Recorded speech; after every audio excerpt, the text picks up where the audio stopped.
Praise lord. ఈరోజు దేవుని వాగ్దానము, తన యందు భయభక్తులు గల వారి యందు తన కృప కొరకు కనిపెట్టు వారి యందు యెహోవా ఆనందించువాడై ఉన్నాడు.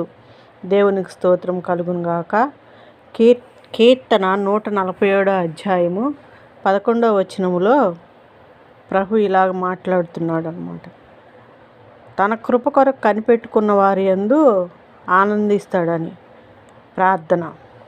ప్రభువా, మమ్మల్ని ఇంతవరకు కాచి కాపాడేవు ప్రభువా, నీకు వందనాలు.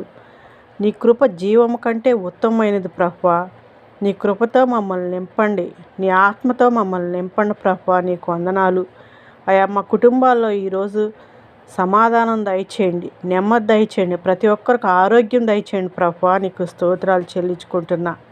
నీ కాపుదల భద్రత మా మీద ఉంచమని యేసయ్య అతి పరిశుద్ధమైన నామమున అతీనంతో అడుగు వేడుకుంటున్నాం తండ్రి. ఆమేన్.